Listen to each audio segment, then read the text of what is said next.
हाँ मुन्नी झा आ एकटा बहुत सुंदर श्री अशोक मिश्र भाईजी के रचना कैल चैतावर गीत सुना रहल छी।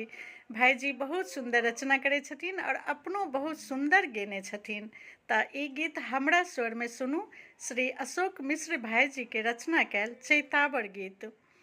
आई की कुह कै कोयलिया हे सखिया भरी भरी रतिया।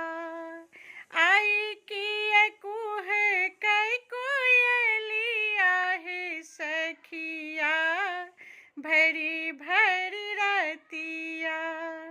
भरी भरी रतिया कुहे कै कोयलिया भरी भरी रतिया कुहे कै कोयलिया।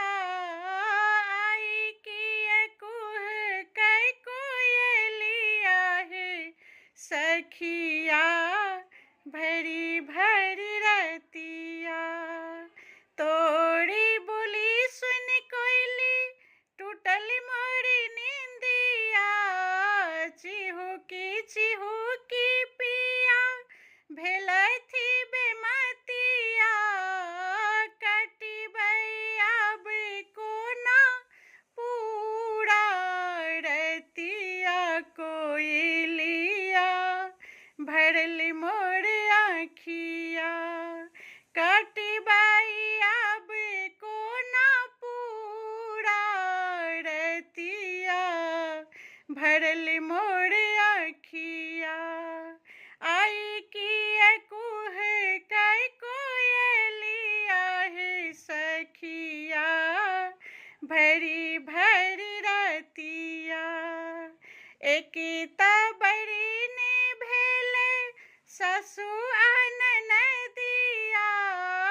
दोसर सताबै मोरे पैरी के पैलिया।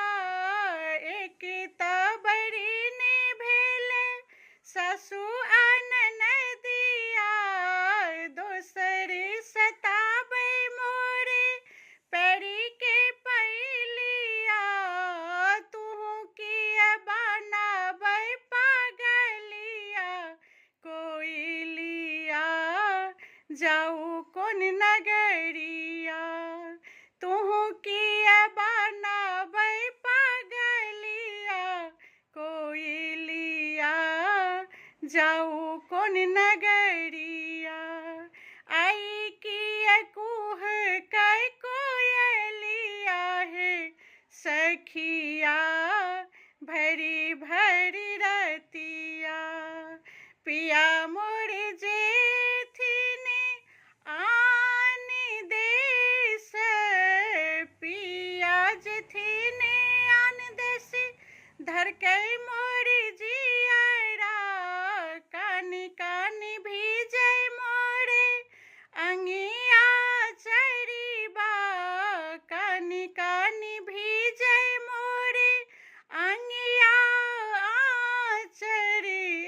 बनी जेबै हमहूँ बाबरिया कोयलिया बहै मोर कजरिया।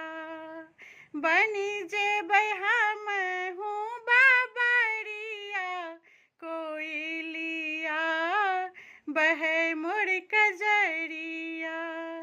आई की कुह कै कोयलिया हे सखिया भरी भरी रतिया।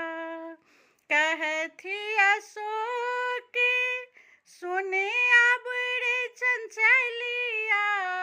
चली जो तू दोसर ठामे घड़ी आ डगरिया। देबौ हम हरियर चूड़िया कोयलिया। देबौ हम लाले लाल चुनरिया कोयलिया मनी ले तू बतिया। आई की कुह कै कोयलिया हे सखिया भरी